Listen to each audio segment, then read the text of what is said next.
શું મકર સંક્રાંતિ પર તમે પણ બહારથી ઊંધિયું લાવો છો? તો આ રેસીપી જોયા પછી તમે બહારથી લાવવાનું ભૂલી જશો. એટલું ટેસ્ટી કંદોઈ જેવું બનાવે એવું આજે આપણે રસોઈયા મહારાજ જેવું ઘરમાંથી જ મળતા ઇન્ગ્રેડિયન્ટ્સથી અને બહુ ઓછા મસાલાથી એકદમ સ્વાદિષ્ટ ચટકાકેદાર આજે આપણે ઊંધિયું બનાવીશું. અને એની ડિટેલ રેસીપી હું તમારી સાથે શેર કરીશ. તો એના માટે સૌથી પહેલાં અત્યારે મેં પાપડી લીધી છે, સુરતી પાપડી, સાથે થોડાક દાણા કાઢેલા છે ને થોડી મેં પાપડી લીધી છે.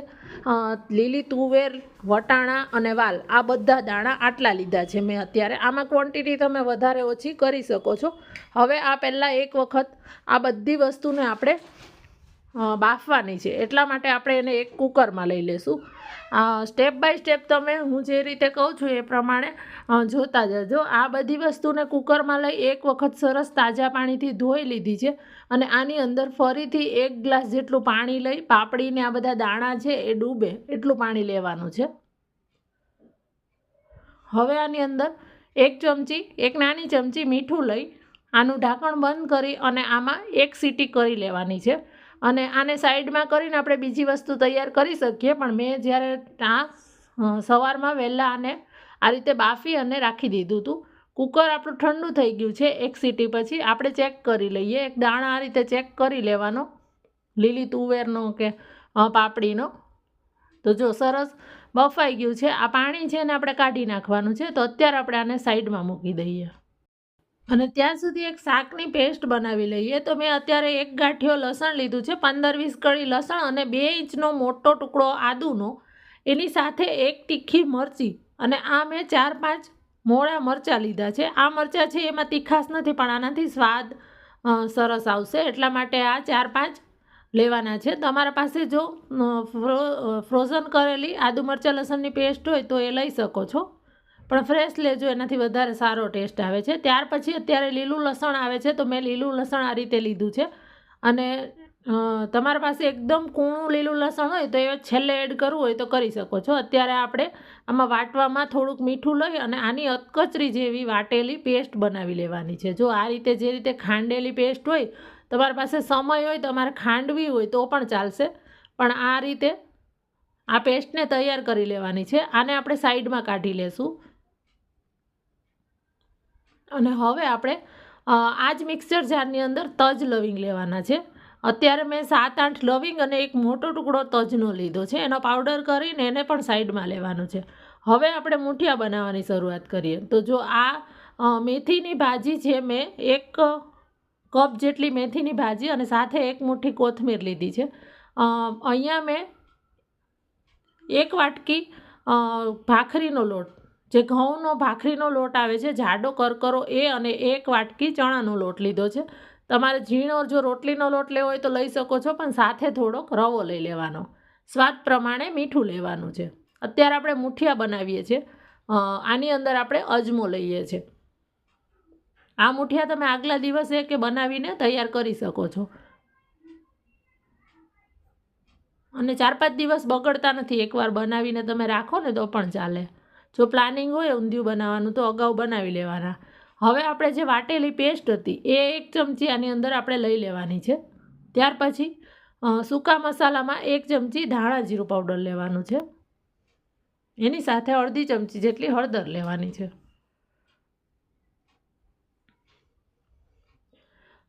આની અંદર આપણે 5 ચમચી જેટલી હિંગ લેશું.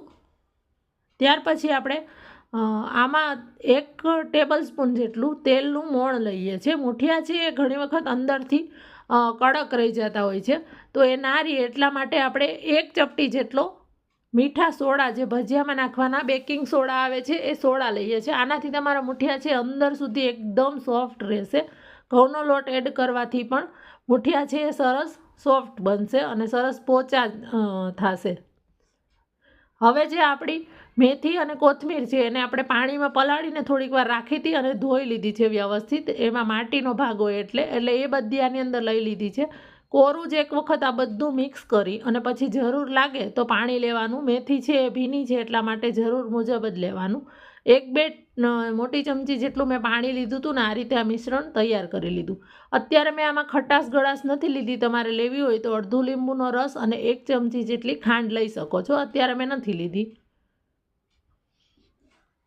જો આ બધું સરસ મિશ્રણ આ તૈયાર થઈ ગયું છે. ચણાનો લોટ છે એટલે હાથમાં ચોટશે, એટલે આ રીતે તેલવાળો હાથ કરી લેવાનો. આમાં વચ્ચે જરૂર લાગે ત્યારે હાથ ક્લીન કરીને, અને આમાંથી તમને મનગમતા મુઠિયા છે એ વાળી લેવાના. જો આ રીતે નાના નાના મુઠિયા વાળવા હોય તો પણ વાળી શકો છો, અને તમારે આમાંથી નાની ગોળી જે આવે છે બહાર જેવું મળતું હોય છે એવી રીતે ગોળ ગોળ બોલ્સ બનાવો હોય તો પણ બનાવી શકો છો. પણ એકદમ નાના બનાવવાના. જે પણ બનાવો તે શેપમાં તમે, કારણ કે આને તળિયા પછી પણ ફૂલશે.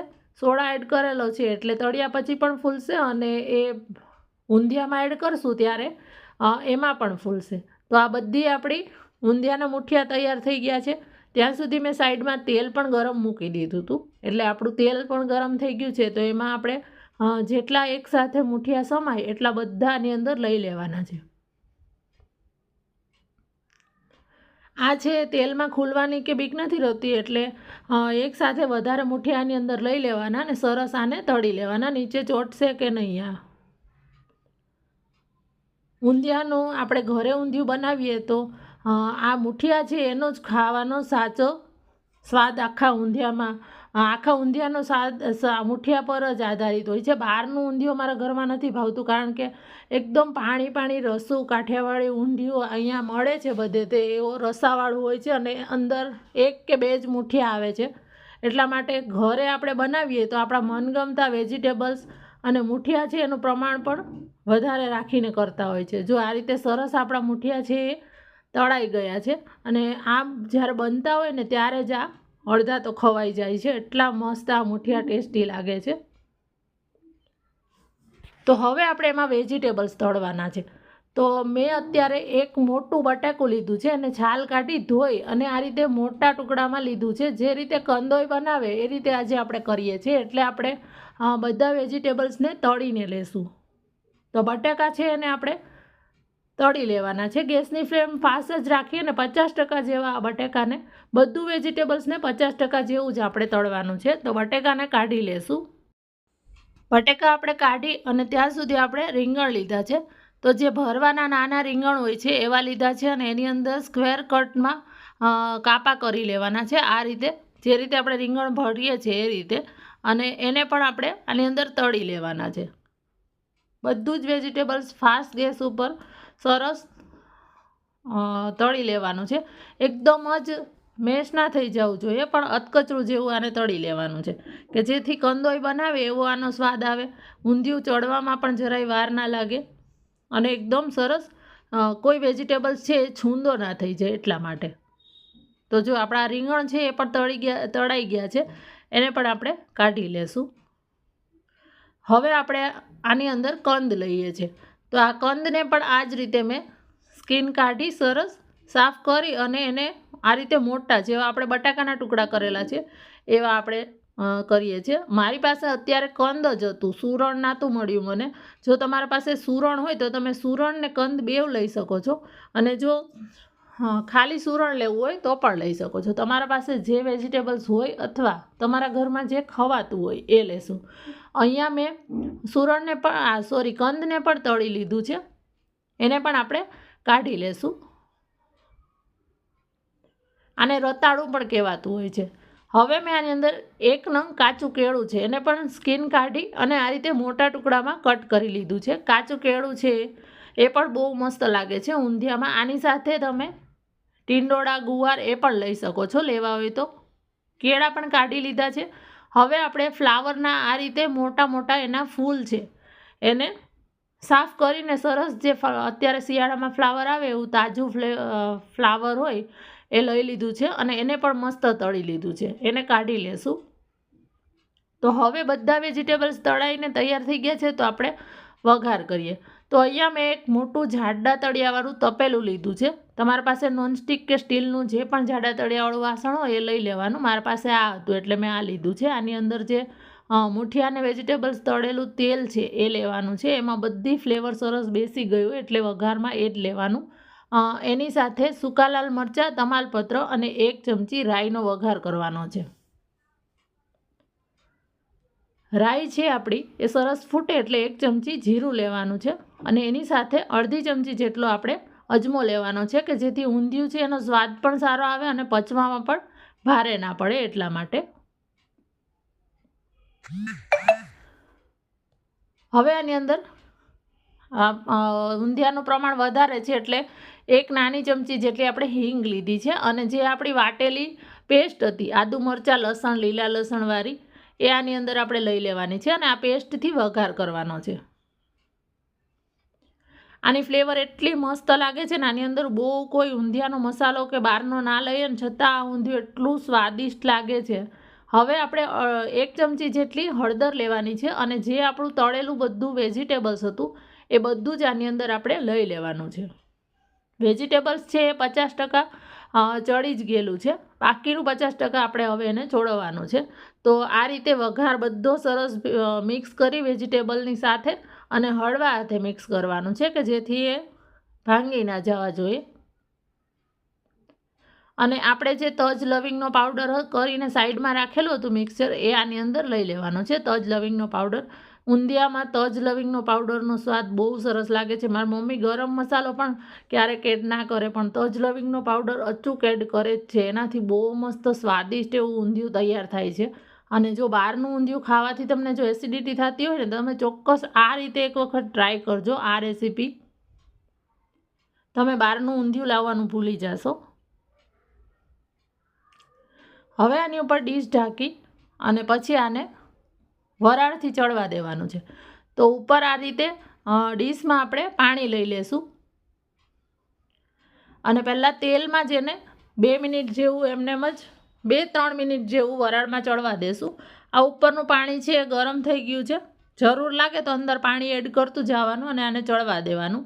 ઉપરનું પાણી છે એ હવે આપણે બધું જ આની અંદર એડ કરી દઈએ છીએ. પાણી છે એડ કરી ફરીથી ડીશ ઢાંકી અને ફરીથી આપણે ચડવા દીધું હતું. ઉપર ડીશ ઢાંકી અને પાણી એડ કરી અને ચેક કરતું જવાનું વચ્ચે વેજીટેબલ્સ કેટલા કાચા પાકા છે અને કેટલા ચડ્યા છે. હવે આપણે આની અંદર મીઠું એડ કરી દઈએ છીએ.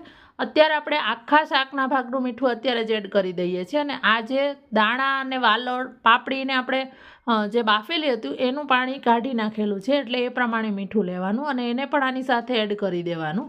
અહીંયા મેં વાલોળ છે એ નથી લીધી. કાઠિયાવાડી ઊંધિયુંમાં મેં અત્યારે આ સુરતી પાપડી હતી મારી પાસે એટલે મેં એ લીધી છે એટલે વાલોળ નથી લીધી. તમારી પાસે ના હોય તો તમે વાલોળ લઈ શકો અથવા બેવ પણ લઈ શકો છો ને બેમાંથી એક કોઈ પણ લ્યો તો પણ ચાલે. આ બધી વસ્તુ ફરીથી હળવા હાથે મિક્સ કરી દીધી છે. ઓલમોસ્ટ હવે 80% જેવું આપણું આ શાક છે એ ચડી જ ગયું છે અને જો તમે તેલ પણ એમાંથી સરસ છૂટે છે. જો એની અંદર મેં 1 મોટી ચમચી જેટલી સાકર લીધી છે. તમે ખાંડ લેવી હોય તો લઈ શકો છો. સાકર લેવાથી આ બધી વસ્તુ એકદમ સરસ ચડી જશે, અંદરથી જરાય કાચી નહીં રહે. ગળાશ આવવાથી સરસ ગળી જાય છે અને ફરીથી ડીશ ઢાંકી ફરીથી આને હવે ચડવા દેવાનું છે. ઉપર પાણી એડ કરતું જવાનું કે જરૂર લાગે તો આ જ ગરમ પાણી આપણે ફરીથી શાકની અંદર એડ કરીએ. જો હવે આપણું ઊંધિયું છે એ બધા વેજીટેબલ્સ આ રીતે હવે ચેક કરીએ છીએ તો મસ્ત ચડી ગયા છે. બટેકા જે રતાળું, કાચા કેળા, રીંગણ, ફ્લાવર બધું એક વખત આ રીતે થોડું દબાવી અને ચેક કરી લેવાનું. બધું વેજીટેબલ્સ મોટા ટુકડા છે છતાં ચડી ગયા છે. તો હવે આની અંદર આપણે મસાલા કરવાના છે. તો મસાલામાં 1.5 ચમચી જેટલું મેં ધાણા જીરું પાવડર લીધું છે અને 2 ચમચી જેટલું લાલ મરચું પાવડર. તો તીખું જેટલું કરવું હોય એ પ્રમાણે લાલ મરચું પાવડર લેવાનું. થોડું તીખું હશે તો ખાવામાં મજા આવશે. અત્યારે એકદમ મીડિયમ તીખું મેં કરેલું છે અને આ મરચું છે એ કાશ્મીરીને મિક્સ જ છે. તમે જો તીખું મરચું વાપરતા હોય તો તમે કાશ્મીરી લાલ મરચું 1 ચમચી જેટલું એડ કરજો. આ મારે કલરવાળું જ છે. જો થોડીવાર તેલમાં એમને જ મસાલા મિક્સ કરીને 30 સેકન્ડ જેવું રહેવા દેવાના છે. ત્યાર પછી પાણી એડ કરવાનું છે કે શાકનો કલર છે એકદમ સરસ એવો લાલ ચટક જેવો રહેશે, ઊંધિયાનો કલર. અને હવે આની અંદર પાણી એડ કરી દીધું છે. તો આપણે આની અંદર મૂઠિયા એડ કરવાના છે એટલે આપણે પાણી કાઠિયાવાડી ઊંધિયું થોડુંક રસાવાળું હોય છે, એકદમ ડ્રાય નથી હોતું. બહાર મળતું જે ઊંધિયું હોય એ ઘણી જગ્યાએ એકદમ પાણી પાણી હોય છે, તો એવું આજે આપણે નહીં બનાવીએ. થોડું ડ્રાય, રોટલી પૂરી ભાત બધામાં ખાઈ શકાય એ રીતનું બનાવીશું. તો આની અંદર આપણે થોડાક મુઠિયા આ રીતે તોડીને લેવાના છે. આ ઊંધિયું આપણું બધું વેજીટેબલ્સને ચડી જાય, મસાલા એડ થઈ જાય પછી છેલ્લે આ રીતે હવે આ મુઠિયા તોડીને લઈ લેવાના છે. આનાથી આખા ઊંધિયાનો સ્વાદ છે એ આ મુઠિયાથી એકદમ સરસ વધી જશે અને એનો રસો છે એમાં પણ પાણી પાણી જેવું નહીં લાગે. આ મુઠિયા છે એ મસ્ત રસો છે એ શોષી લેશે. એટલા માટે અહીંયા જો જરૂર લાગે તો ફરીથી તમે થોડું પાણી એડ કરી શકો છો અત્યારે જ.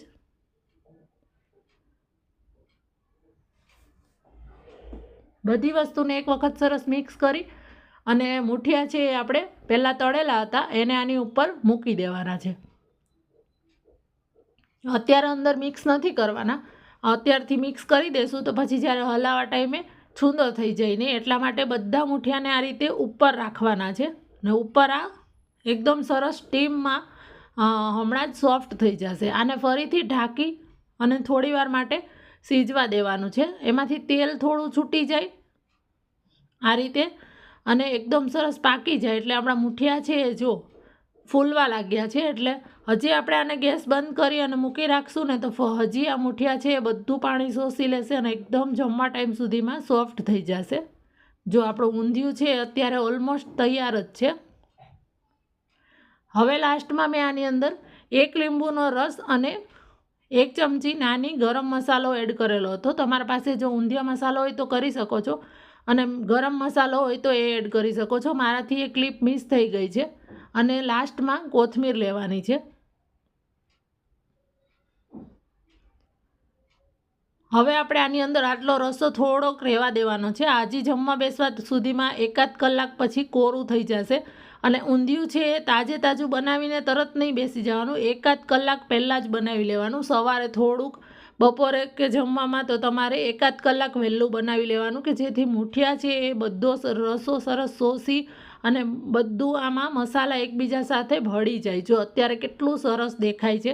આમાં તમને અત્યારે કોરું લાગે તો થોડું પણ તમે ગરમ પાણી એડ કરી શકો છો. બની ગયું છે ઊંધિયું આપણું. એને તૈયાર કરી ઢાંકી અને સાઈડમાં મૂકી દીધું છે. ત્યાં સુધી આપણે પૂરી ને બધી મેં તૈયારી કરી લીધી. ત્યાં સુધીમાં આપણું ઊંધિયું છે એ સરસ